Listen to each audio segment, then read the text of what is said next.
Rafaela, obrigada pelas informações. Já estou aqui com o Pedro Duran, que vai trazer mais detalhes sobre como também se dá a ação da polícia para coibir esse tipo de crime, Pedro.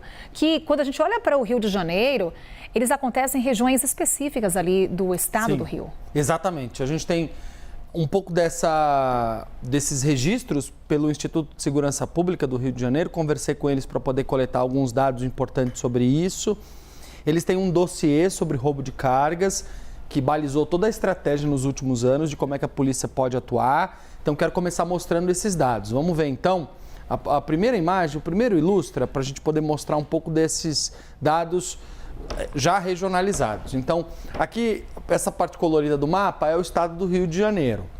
Quanto mais clarinho, menos casos. Quanto mais escuro, mais casos. Você percebe, Carol, que os casos estão concentrados na região metropolitana do Rio de Janeiro, na Baixada Fluminense, na Grande Niterói e no entorno da cidade do Rio de Janeiro, que está bem aqui.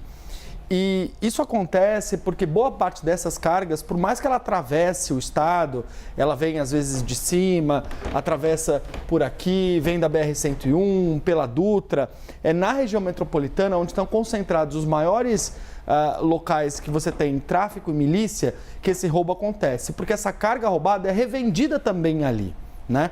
Só que a gente teve nos últimos anos uma diminuição dos casos de roubos de cargas. Vamos ver a próxima tela, que mostra como esses números caíram. Então, você tem aqui um pico em 2019. Antes, o gráfico não mostra porque ele leva em consideração só esse período nas estatísticas, mas eu olhei também os dados anteriores. Você tem uma subida até 2018, você tem um pico em 2018, 2019, chegando a 740 casos no mês.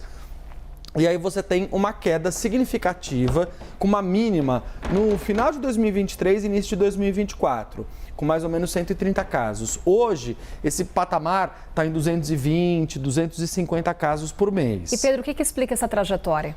Um combate muito claro da Polícia Militar, das polícias rodoviárias estadual e federal, nas regiões onde existia esse mapa do calor das cargas roubadas. Você começa ali pela localização geográfica para daí determinar as ações a serem feitas. Exato. É a inteligência, né, Carol? Isso é o uso da inteligência na segurança pública. Eles fizeram o que eles chamam de mapa de calor, mapearam os pontos onde você tinha mais casos, quais eram as estradas, quais eram os locais, as cidades, e aí combateram esse roubo de cargas.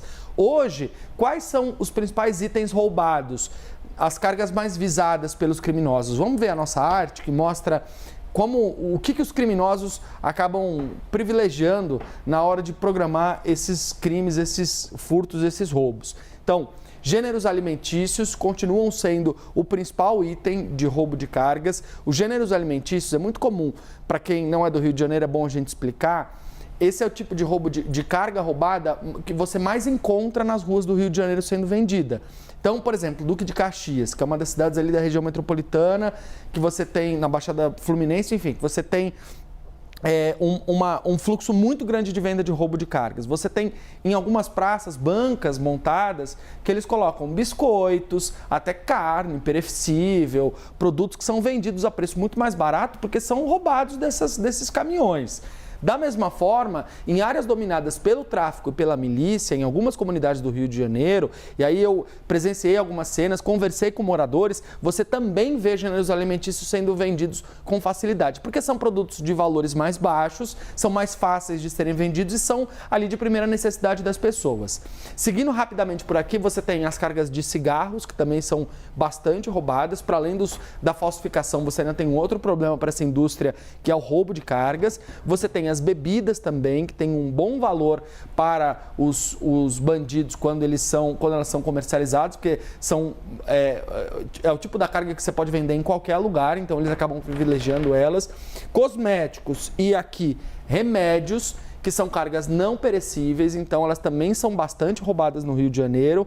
Cargas maiores e de valor agregado maior, como eletrodomésticos e eletrônicos, e também as cargas de roupas. Esses são os itens que são mais roubados no Rio de Janeiro. E aí, Carol, a gente vê, no caso que a Rafaela Cascardo estava mostrando, você tem uma carga de pneus, né?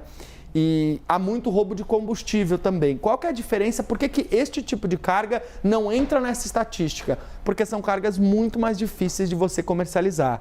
Como o roubo acaba financiando o tráfico e a milícia, eles precisam de produtos que sejam vendidos com facilidade. Até porque quem é pego com um desses produtos aqui roubado pode ser enquadrado como receptador, em receptação de roubo ou furto. E aí, consequentemente, você também tem uma penalização para quem recebe a carga. Tá explicado. Pedro Duran trazendo para a gente esse raio-x sobre a atuação de criminosos no roubo de cargas lá no Rio de Janeiro. Até já, Pedro. Até já, Carol.